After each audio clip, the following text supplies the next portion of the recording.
സ്വന്തമായി സ്നേഹിച്ച ബന്ധുജനങ്ങൾ നൊമ്പരം തന്നിടുന്ന വേളകളിൽ ഇമ്പസ്വരത്താൽ സാന്ത്വനമേകി അന്തികെ വന്നിടുമേ. ഞാൻ സന്തോഷാൽ പാടിടുമേ. ആശ്രയം ചിലർക്കു രഥത്തിൽ, വിശ്രമം ആശ്വബലത്തിൽ, ആശയമെന്നും യേശുവിൻ പൂജത്തിൽ. ആരെ ഞാൻ ഭയപ്പെടും? പാരിലായുസിൻ നാളുകളല്ല, ദിവ്യസ്നേഹത്താൽ സ്നേഹിച്ചു എന്നെ. ഹൃദ്യമായ എന്നോടവൻ അരുളിയതാൽ, ദിവ്യസ്നേഹത്താൽ സ്നേഹിച്ചു എന്നെ. ഹൃദ്യമായ എന്നോടവൻ അരുളിയതാൽ, പ്രത്യാശയിൻ മനമെനിക്കേകിയതാൽ പുതുഗീതങ്ങൾ പാടിടും ഞാൻ. എന്നും സന്തോഷാൽ പാടിടുമേ. പ്രത്യാശയിൻ മനമെനിക്കേകിയതാൽ പുതുഗീതങ്ങൾ പാടിടും ഞാൻ. എന്നും സന്തോഷാൽ പാടിടുമേ. ആശ്രയം ചിലർക്കു രഥത്തിൽ, വിശ്രമം ആശ്വബലത്തിൽ. ആശ്രയമെന്നും യേശുവിൻ ഭുജത്തിൽ. ആരെ ഞാൻ ഭയപ്പെടും? പാരിലായുസിൻ നാളുകളല്ല. Praise the Lord. ഹല്ലേലൂയ. കർത്താവിനെ ആശ്രയിക്കുന്നവർ, കർത്താവിൽ വിശ്വസിക്കുന്നവരാരെയും ഭയപ്പെടേണ്ട കാര്യമില്ല. ആയുഷ്കാലം മുഴുവനും കർത്താവ് അവരെ പോറ്റി പുലർത്തിക്കൊള്ളും. ഇവിടെ പാട്ടുകാരനും പറയുന്നത് അത് തന്നെയാണ്. എൻ്റെ ആശ്രയം എന്നും യേശുവിൻ്റെ ഭുജത്തിലാണ്. അതുകൊണ്ട് ഞാൻ ആരെയും പേടിക്കേണ്ട കാര്യമില്ല. സ്വന്തമായി സ്നേഹിച്ചവരൊക്കെ നമ്മെ തള്ളിക്കളയുന്ന സമയങ്ങളുണ്ട്.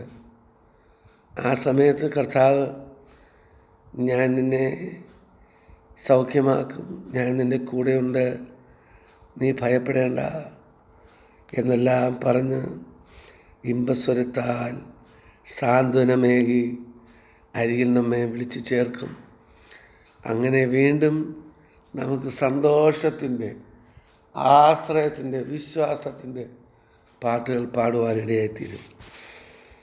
നിത്യമായ ദിവ്യമായ സ്നേഹത്താൽ അവൻ നമ്മെ സ്നേഹിച്ചു. ഹൃദ്യമായി അവൻ നമ്മോട് പറഞ്ഞു, ഞാൻ നിന്നോട് കൂടെ ഉണ്ടെന്ന്. പ്രത്യാശയുടെ ഗീതങ്ങൾ ഞാൻ അതുകൊണ്ട് പാടി എന്നും സന്തോഷത്തോടെ കർത്താവിനെ മഹത്വപ്പെടുത്തും. ഞാൻ യേശുവിൻ്റെ ഭുജങ്ങളിൽ ആശ്രയിക്കുന്നു. അതുകൊണ്ട് ഞാൻ ആരെയും ഈ ഭൂമിയിൽ ഭയപ്പെടേണ്ട കാര്യമില്ല. കർത്താവിൽ വിശ്വസിക്കുന്നവർക്ക്, കർത്താവിൽ ആശ്രയം വയ്ക്കുന്നവർക്ക് ശരണമാക്കുവാൻ കർത്താവ് ഉള്ളതുകൊണ്ട് ആരെയും ഭയപ്പെടേണ്ട കാര്യമില്ല. ദൈവത്തിന് സ്തോത്രം. ക്രിസ്തീയ ജീവിതം ഒരു വിശ്വാസത്തിൻ്റെ ജീവിതമാണ്. അപ്പോൾ തന്നെ അത് ആശ്രയത്തിൻ്റെ ജീവിതം കൂടെയാണ്. ദൈവത്തിന് സ്തോത്രം. വിശ്വസിച്ചാൽ നീ ദൈവത്തിൻ്റെ മഹത്വം കാണും എന്ന് നമ്മുടെ വാഴ്ത്തപ്പെട്ട കർത്താവ് ഭൂമിയിലായിരുന്ന സമയത്ത് പറഞ്ഞത് നാം ഓർക്കുന്നുണ്ട്. ക്രിസ്തീയ ജീവിതം വളരെ സന്തോഷകരമാണെങ്കിലും പലപ്പോഴും സമുദ്രത്തിൽ ഓളം തിലതല്ലുന്നത് പോലെ, മരുഭൂമിയിൽ കൊടും ചൂടും കാറ്റും അടിക്കുന്നത് പോലെ വിവിധ വിഷയങ്ങളിൽ നമ്മെ പ്രശ്നങ്ങൾ അലട്ടിക്കൊണ്ടേയിരിക്കും. എങ്കിലും കർത്താവ് നമ്മോട് കൂടെ ഇരുന്നാൽ ആ പ്രശ്നങ്ങളെല്ലാം നമുക്ക് അതിജീവിക്കുവാനും അതിൻ്റെ മേൽ ജയമെടുക്കുവാൻ കഴിയും. ദൈവത്തിന് സ്തോത്രം. കർത്താവ് നമ്മെ സഹായിക്കുന്നത്, കർത്താവ് തനിക്ക് ചെയ്യുവാനുള്ള കാര്യങ്ങൾ നമുക്ക് വേണ്ടി ചെയ്യുന്നത് എപ്പോഴാണ്? നാം അവനിൽ പരിപൂർണമായി വിശ്വസിക്കുമ്പോഴാണ്. പല പ്രാവശ്യങ്ങളിൽ കർത്താവ് ശിഷ്യന്മാരുടെ അവിശ്വാസത്തെ ശാസിച്ചു. എന്നാൽ ക്രിസ്ത്യ ജീവിതത്തിലെ എല്ലാ നന്മകളും നാം നേടിയെടുക്കുന്നത്, പ്രാപിക്കുന്നത് വിശ്വാസത്താലാണ്. ലൂക്കോസിൻ്റെ സുവിശേഷം 18-ാം അധ്യായത്തിൽ അതിൻ്റെ 35 മുതൽ നാം ഒരു കുരുടനായ മനുഷ്യനെ കാണുന്നു. അവൻ യേശുവേ, ദാവീദ് പുത്രാ, എന്നോട് കരുണ ഉണ്ടാകണമെന്ന് നിലവിളിക്കുന്നു. ദൈവത്തിന് സ്തോത്രം. ദാവീദ് പുത്രനായ യേശു കരുണ തോന്നുന്നവനാണെന്നും അവന് കാഴ്ച ശക്തി കൊടുക്കുവാൻ കഴിവുള്ള ദൈവമാണെന്നും അവൻ വിശ്വസിച്ചു. വളരെ അടിസ്ഥാനപരമായ ഒരു വിശ്വാസമായിരുന്നു അത്. ആ വിശ്വാസത്തെ ദൈവം മാനിച്ചു. കർത്താവിന് കാഴ്ച നൽകി. കണ്ടോ, അവൻ്റെ വിശ്വാസമാണ് അവന് കാഴ്ച നൽകി കൊടുത്തത്. മത്തായി 15-21 മുതലുള്ള ഭാഗങ്ങളിൽ ഒരു കനാന്യ സ്ത്രീയെ നമുക്ക് കാണാം. അവൾ പ്രജാതിക്കാരിയായിരുന്നു. അവൾ യേശുവിനോട് നിലവിളിച്ചു. യേശു അവളോടൊരു വാക്കും ഉത്തരം പറഞ്ഞില്ലല്ലോ. ശിഷ്യന്മാരും അവളെക്കുറിച്ച് കർത്താവിനോട് അപേക്ഷിച്ചുകൊണ്ടിരുന്നു. എന്നാൽ കർത്താവിൻ്റെ മറുപടി വളരെ വേദനിപ്പിക്കുന്നതായിരുന്നു, നിരാശാജനകമായിരുന്നു. എങ്കിലും അവൾ സഹായം അഭ്യർത്ഥിച്ചുകൊണ്ട് കർത്താവിൻ്റെ പിന്നാലെ അവനെ നമസ്കരിച്ചു. ദൈവത്തിന് സ്തോത്രം. കർത്താവിൻ്റെ മറുപടി അവളെ ക്ഷീണിപ്പിക്കുന്ന വിധത്തിലുള്ളതായിരുന്നു. പക്ഷേ അവൾ വിശ്വാസത്തിലൊന്നും ക്ഷീണിച്ചില്ല. അവൾ പറഞ്ഞ മറുപടി കർത്താവിന് പ്രസാദമായി. അവളുടെ വിശ്വാസത്തെ കർത്താവ് പുകഴ്ത്തി പറഞ്ഞു. ദൈവത്തിന് സ്തോത്രം. 4 ആളുകൾ ചേർന്നൊരു പക്ഷപാതക്കാരനെ കൊണ്ടുവരുന്നു. മുറിക്കകത്ത് ഇരിക്കുവാൻ സ്ഥലമില്ലാത്തതുകൊണ്ട് കെട്ടിടത്തിൻ്റെ മേൽക്കൂര പൊളിച്ച് അകത്ത് കയറ്റി. മേൽക്കൂര പൊളിച്ച് 4 പേര് ചേർന്ന് അവനെ വള്ളി കെട്ടി താഴെ യേശുവിൻ്റെ മുമ്പിൽ ഇരുത്തി. ദൈവത്തിന് സ്തോത്രം. പക്ഷപാതക്കാരനെ കിടക്കയോടെ കർത്താവിൻ്റെ കാൽക്കൽ ഇറക്കി വെച്ചു. യേശു അവരുടെ വിശ്വാസം കണ്ടു. വിശ്വാസത്തോടെയുള്ള പ്രവൃത്തി കർത്താവ് മാനിച്ചു. പക്ഷപാതക്കാരന് സൗഖ്യം കൊടുത്തു. എല്ലാം വിശ്വാസത്താലാണ്. ദൈവദിനത്തിലെ എല്ലാ നന്മകളും എല്ലാ അനുഗ്രഹങ്ങളും വിശ്വാസത്താലാണ് നാം നേടിയെടുക്കുന്നത്. ലൂക്കോസ് 8:43 മുതൽ ഒരു രക്തസ്രാവക്കാരി സ്ത്രീയെ നമുക്ക് കാണാം. വിശ്വാസത്തോടെ കർത്താവിനെ അവൾ തൊട്ട് സൗഖ്യം പ്രാപിച്ചു. ഈ സ്ത്രീ കർത്താവിൻ്റെ പുറകിൽ നിന്ന് കർത്താവിൻ്റെ വസ്ത്രത്തിൽ തൊടുകയാണ് ഉണ്ടായത്. ആരാണ് തൊട്ടത്? ആ വ്യക്തി അത് തന്നെ വെളിപ്പെടുത്തണം. ആരാണ് തന്നെ തൊട്ടതെന്ന് വ്യക്തി തന്നെ വെളിപ്പെടുത്തണമെന്ന് കർത്താവിന് നിർബന്ധമുണ്ട്. കർത്താവ് അങ്ങനെ ആഗ്രഹിച്ചു. സ്ത്രീ വിറച്ചുകൊണ്ട് കർത്താവിൻ്റെ മുമ്പിൽ വീണ് കർത്താവ് അവളുടെ വിശ്വാസത്തെ മാനിച്ച് അവൾക്ക് സൗഖ്യമാക്കി കൊടുത്തു. മത്തായി 9:27 കുരുടന്മാരുടെ കാര്യം നമുക്കറിയാം.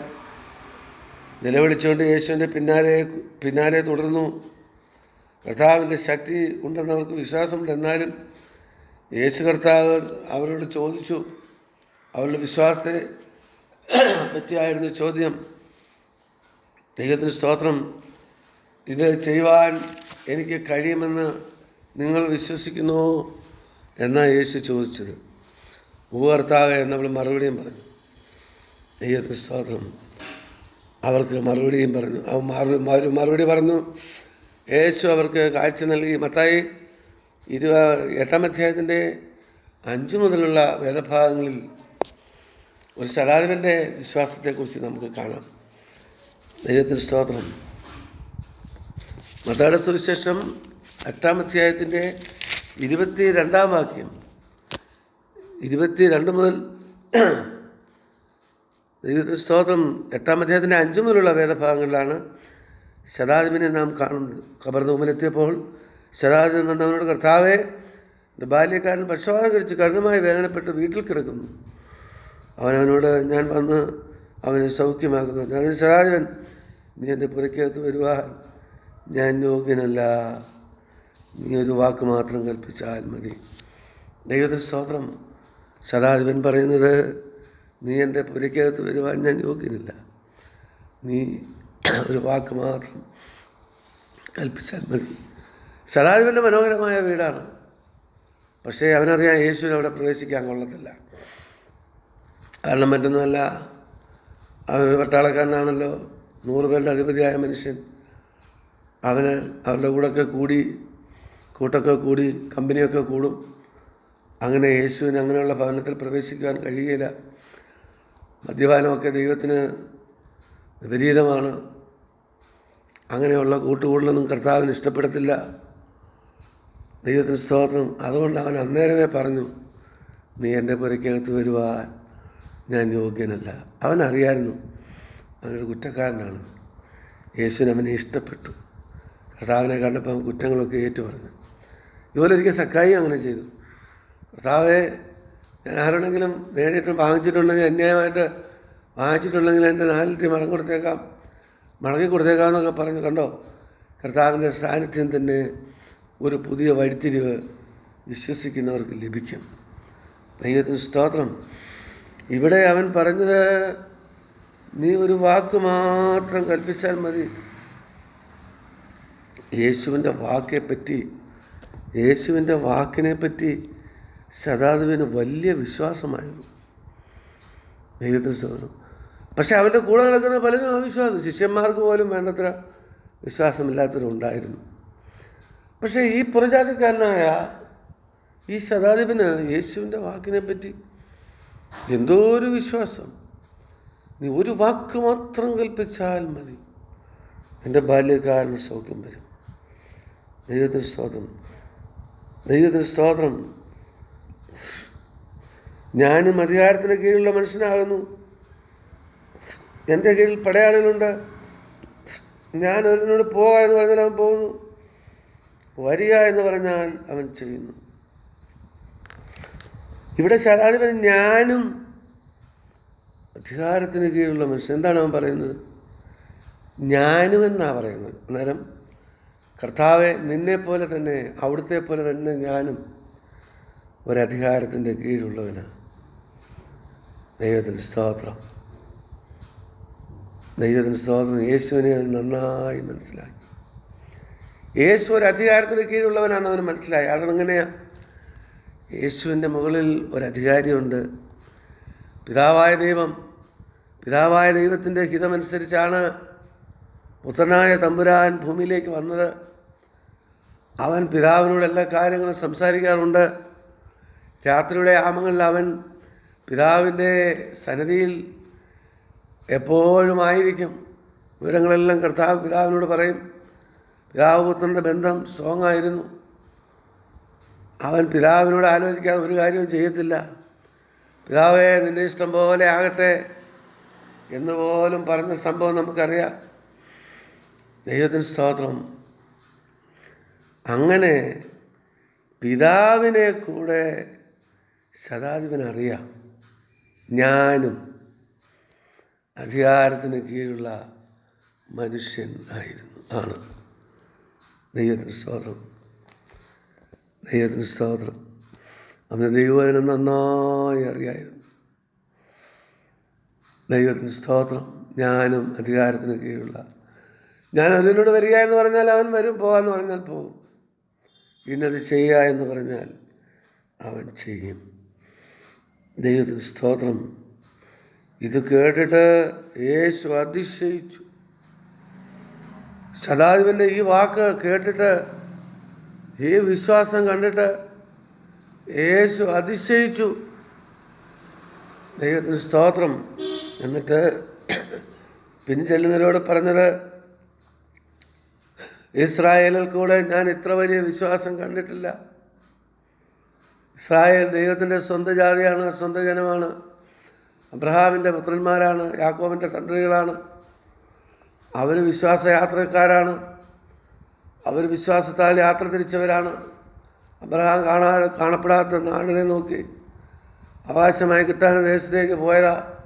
വിശ്വാസികളുടെ പിതാവ് അബ്രഹാം. പരമ്പരയായി അവർ വിശ്വാസികളാണ്. പക്ഷെ കർത്താവ് പറയുന്നത്, ഞാൻ ഇസ്രായേലിൽ കൂടെ ഇത്ര വലിയ വിശ്വാസം കണ്ടിട്ടില്ല. ദൈവത്തിന് സ്തോത്രം. ചെറിയ ഓരോ അനുഗ്രഹത്തിനും അവകാശത്തിനും വകയില്ലാത്ത ഈ പുറജാതിക്കാരൻ, റോമാ പൗരൻ, ഈ ശതാധിപൻ, അവൻ എന്തൊരു വിശ്വാസം! സ്വന്തത്തിലേക്ക് വന്ന കർത്താവിന് സ്വന്തക്കാരിൽ നിന്ന് ഇത്രയും വിശ്വാസം കിട്ടാനില്ല, കാണാൻ കഴിയുന്നില്ല. ദൈവമക്കളെ, നാം പലപ്പോഴും വിശ്വാസികൾ എന്നാണ് നമ്മുടെ പേര്. എന്നാൽ പലപ്പോഴും നമുക്ക് വിശ്വാസം കുറവല്ലേ? ദൈവത്തിന് സ്തോത്രം. ഈ മിറക്കിൾ ക്രൂസൈഡുകളിലൊക്കെ പോയി ക്രൈസ്തവർ എന്ന് വെച്ചാൽ വിഗ്രഹത്തെ ആരാധിക്കുന്നവർ പോലും, കുറച്ചുകൂടെ ക്ലിയറായിട്ട് പറഞ്ഞാൽ ക്രിസ്ത്യാനികളൊന്നും അല്ലാതെ യേശുവിനെ പുറത്തു നിന്ന് വിശ്വസിക്കുന്ന അനേകരുണ്ട്. യേശുവിനെ കുറിച്ച് കേട്ട് അതിൽ ആകർഷകരായി യേശു സൗഖ്യം കൊടുക്കുമെന്ന് കേട്ട് ഇങ്ങനെയൊക്കെയുള്ള മിറക്കിൾ ക്രൂസൈഡുകൾക്ക് പോയി നിന്ന് ഭയങ്കര ശക്തിയോടെ അനുഗ്രഹം പ്രാപിക്കുന്ന, സൗഖ്യം പ്രാപിക്കുന്ന അനേകരുണ്ട്. അവർക്ക് അത്രേ അറിയത്തുള്ളൂ, യേശു സൗഖ്യം കൊടുക്കും, അതവർ പൂർണ്ണമായിട്ടങ്ങ് വിശ്വസിക്കും, പെട്ടെന്ന് സൗഖ്യം കിട്ടും. അവിടെ ജാതിയും മതവും ഒന്നും നോക്കുന്നില്ല, അവർക്ക് സൗഖ്യം മാത്രം മതി. അവിടെ സൗഖ്യം കിട്ടും. വിശ്വസിക്കുന്നവർക്കാണ് ഇത് കൊടുക്കുന്നത്. അവർക്ക് ശക്തമായ വിശ്വാസമുണ്ട്, സൗഖ്യം പ്രാപിക്കും. പക്ഷേ സാധാരണക്കാരായിട്ടുള്ള അനേകർ, നമ്മെപ്പോലുള്ള അനേകർ, വർഷങ്ങളായ വിശ്വാസികളിൽ നിന്ന് പേരെടുത്തവർ സൗഖ്യമൊന്നും ആവത്തില്ല. കാരണം എന്താ? അവർ പരിസരങ്ങളെ നോക്കും, പരിസരത്തെ നോക്കി അവർക്ക് സൗഖ്യം കിട്ടത്തില്ല, മറ്റവർക്ക് സൗഖ്യം കിട്ടും.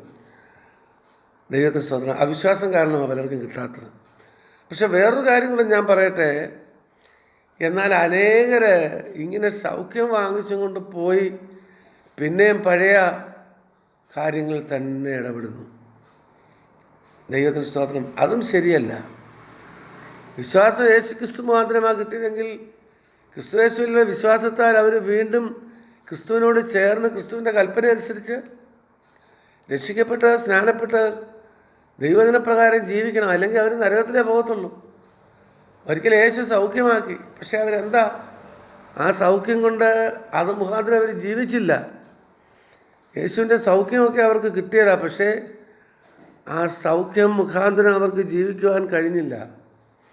അങ്ങനെ ഒരുപാട് പേര് കൈവിടപ്പെട്ടു പോകുന്ന ഒരു സാഹചര്യം ഉണ്ടാവും. അവർക്ക് നന്നാകാനുള്ളൊരു അവസരമുണ്ടായി, പക്ഷേ അവർ നന്നായില്ല. അവർ നേരെ എന്ത് ചെയ്യണമായിരുന്നു? സൗഖ്യം കിട്ടിയ ഉടനെ അവർ യേശുവിനെക്കുറിച്ച് കൂടുതലറിയണം. യേശുവിനെ സത്യത്തിലും ആത്മാവിലും ആരാധിക്കുന്ന ദൈവജനത്തോട് ചേർന്ന് നിന്ന് അവരുമായിട്ട് ആരാധനയിൽ പങ്കുകൊണ്ട് ദൈവജനപ്രകാരം അവർ ജീവിക്കണമായിരുന്നു. അങ്ങനെ ചെയ്യാത്തത് കൊണ്ട് അവർ ദൈവരാജ്യത്തിൽ പോകത്തില്ല. ദൈവത്തിന് സ്തോത്രം. അവരുടെ വിശ്വാസം അവർക്ക് സൗഖ്യം മാത്രമേ കൊടുക്കുന്നുള്ളൂ. എന്നാൽ യേശുവിൽ ദൈവവചനത്തിൽ പൂർണ്ണമായി വിശ്വസിച്ച് അവർ ദൈവരാജ്യത്തിന് വേണ്ടി ഒരുങ്ങണം. അങ്ങനെ ഒരുങ്ങിയില്ലെങ്കിൽ അവർ കൈവിടപ്പെട്ടു പോകും. ദൈവത്തിന് സ്തോത്രം. അത് മറ്റൊരു വിഷയമാണ്. ദൈവത്തിന് സ്തോത്രം. അത് ഓർത്തത് സന്ദർഭോചിതമായി പറഞ്ഞതേ ഉള്ളൂ. അപ്പോൾ ഇവിടെ നമ്മുടെ ശതാധിപൻ യേശുവിൽ പൂർണ്ണമായി വിശ്വസിക്കുന്നു. അവൻ യേശുവിനെ ഏറ്റുപറയുന്നു. യേശു ആരാണെന്ന് പറയുന്നു. ഉടനെ കർത്താവ് പിൻചെല്ലുന്നവരോട് പറയുക. പിൻചെല്ലുന്നവരാരാ? കർത്താവിന് ശിഷ്യന്മാരുണ്ട്, നാളുകളായി യേശുവിൻ്റെ കൂടെ നടക്കുന്നവരുണ്ട്. അവരോട് പറയുന്നത്, ദൈവത്തിന് സ്തോത്രം, എന്താ പറയുന്നത്? ഞാൻ ഇതുപോലെ വിശ്വാസം ഇസ്രായേലിൽ കൂടെ കണ്ടിട്ടില്ല. ദൈവത്തിന് സ്തോത്രം. ഇസ്രായേൽ കൂടെ എത്ര വലിയ വിശ്വാസം കണ്ടിട്ടില്ല എന്ന് സത്യമായിട്ട് നിങ്ങളോട് പറയുന്നു. ഞാൻ കണ്ടിട്ടില്ല. ഞാൻ സ്വന്തത്തിലേക്ക് വന്നിട്ട് കണ്ടിട്ടില്ല ഇത്രയും വലിയ വിശ്വാസം. എന്നിട്ട് കർത്താവ് അതിലൂടെ ചേർത്ത് പറയുന്നത് കണ്ടോ? ഒരു വലിയ താക്കീതാണ്. ഭാഗം എടുത്ത് വായിക്കണേ. കിഴക്ക് നിന്നും പടിഞ്ഞാറ് നിന്നും അനേകർ വന്ന് അബ്രഹാമിനോടും ഇസ്ഹാക്കിനോടും യാക്കോബിനോടും കൂടെ സ്വർഗരാജ്യത്തിൽ പന്തിയിരിക്കും. ഇങ്ങനെ റോമാക്കാരും അതുപോലെയുള്ള അനേകർ കിഴക്ക് നിന്നും പടിഞ്ഞാറ് നിന്നും ഒക്കെ കടന്നു വരും. സുവിശേഷം ലോകത്തിൻ്റെ നാനാഭാഗങ്ങളിൽ നിന്ന് കേൾക്കുന്നുണ്ട്. ഇന്ന് സുവിശേഷം ടെലിവിഷനിലൂടെ, മൊബൈലുകളിലൂടെ, ഇൻ്റർനെറ്റിലൂടെ ഒക്കെ സുവിശേഷ ദൂതുകൾ ധാരാളം പരക്കുന്നുണ്ട്. ഭൂലോകത്തിൻ്റെ ഏത് കോണിലും സുവിശേഷം വ്യാപരിക്കുന്നുണ്ട്. പക്ഷേ അതുകൊണ്ട് എന്ത് സംഭവിക്കുന്നു? ആ സുവിശേഷം കേൾക്കുന്നവരൊക്കെ കർത്താവിൽ വിശ്വസിക്കും. ഇവിടെ ശതാധിപൻ വിശ്വസിച്ചതുപോലെ കിഴക്കും വടക്കും പടിഞ്ഞാറും ഒക്കെ ഉള്ളവരെ ദൈവവചനം നാനാഭാഗങ്ങളിൽ നിന്ന് കേൾക്കും. ആഫ്രിക്കൻ വനാന്തരങ്ങളിൽ താമസിക്കുന്ന ഗിരിവർഗക്കാർ, നരഭോജികൾ, അങ്ങനെയൊക്കെ ഉള്ളവർ പോലും സുവിശേഷം കേട്ട് വിശ്വസിച്ച് കർത്താവിനെ പിൻപറ്റുന്നുണ്ട്. അതാ കർത്താവ് പറയുന്നു, കിഴക്ക് നിന്നും പടിഞ്ഞാറ് നിന്നും വടക്ക് നിന്നും അനേകർ കർത്താവിനെ പിൻപറ്റും. അബ്രഹാമിനോട് ഇസ്ഹാക്കിനോടും യാക്കോബിനും കൂടെ സ്വർഗരാജ്യത്തിൽ പന്തിയിലിരിക്കും. രാജ്യത്തിൻ്റെ പുത്രന്മാരോ ഏറ്റവും പുറത്തുള്ള ഇരുളിൽ തള്ളിക്കളയും. അവിടെ കരച്ചിലും പല്ലുകടിയും ഉണ്ടാകും. രാജ്യത്തിൻ്റെ പുത്രന്മാരാരാ? അവർ പാരമ്പര്യ ക്രിസ്ത്യാനികളാ. ദൈവവചനം നല്ലപോലെ കേൾക്കും. അവർ വർഷങ്ങളായി ഞങ്ങൾ രക്ഷിക്കപ്പെട്ടു, സ്നാനപ്പെട്ടു എന്നൊക്കെ പറഞ്ഞിരിക്കും. പക്ഷേ വചനത്തിൽ പൂർണ്ണമായി വിശ്വസിക്കത്തില്ല. കർത്താവിനെ പൂർണ്ണമായി ഉള്ളു തുറന്ന് അംഗീകരിക്കുവാൻ കഴിയത്തില്ല. വചനത്തിൻ്റെ എന്തെങ്കിലുമൊക്കെ ഏറ്റെടുക്കും. പൂർണ്ണമായി കർത്താവിൻ്റെ കൽപ്പന തുറന്ന ഹൃദയത്തോടെ സ്വീകരിക്കത്തില്ല. ഇവിടെ ശതാധിപൻ അതുപോലെ തുറന്ന ഹൃദയത്തോടെ യേശുവിനെ സ്വീകരിച്ചു. എൻ്റെ പുരയ്ക്കകത്ത് വരുവാൻ യോഗ്യനല്ലെന്ന് പറഞ്ഞു, ഏറ്റു പറഞ്ഞു. അപ്പോൾ തന്നെ വചനം നല്ലപോലെ പഠിച്ച് യേശു ആരാണെന്ന് പറഞ്ഞു. അതുപോലെ അദമ്യമായ അതുല്യമായ വിശ്വാസം, എൻ്റെ പുരയ്ക്കകത്ത് വരുവാൻ യോഗ്യനല്ലെന്ന് പറഞ്ഞു. ഇതെല്ലാം കർത്താവിനെ അത്ഭുതപ്പെടുത്തി. എന്നിട്ട് രാജ്യത്തിൻ്റെ പുത്രന്മാരെയോ ഏറ്റവും പുറത്തുള്ള ഇരുട്ടിൽ തള്ളിക്കളയും. അവിടെ കരച്ചിലും പല്ലുകടിയും. യേശുവിൻ്റെ കൂടെ നടക്കുന്നവരായി പറയുന്നത്, നിങ്ങളെൻ്റെ കൂടെ ഇങ്ങനെ നടക്കുന്നല്ലോ, പക്ഷേ സത്യം അങ്ങനെയല്ല. നിങ്ങൾ പൂർണ്ണമായി വിശ്വസിക്കണം. എല്ലാ വിഷയങ്ങളും വിശ്വസിക്കണം. ഹൃദയം തുറന്ന് വചനം ഏറ്റെടുക്കണം. ചിലർ പറയാം നാളെ ആട്ടെ എന്നോട് ഇങ്ങനെ പോട്ടെ. അവരൊക്കെ രാജ്യത്തിൻ്റെ പുത്രന്മാരുടെ ലിസ്റ്റിലാണ്. യേശുവിനെ കർത്താവെന്ന് വായി കൊണ്ടേറ്റ് പറയും, ദൈവം അവനെ മരിച്ചവരിൽ നിന്ന് ഉയർപ്പിച്ചു എന്ന് ഹൃദയം കൊണ്ട് വിശ്വസിക്കുകയും ചെയ്താൽ രക്ഷിക്കപ്പെടും.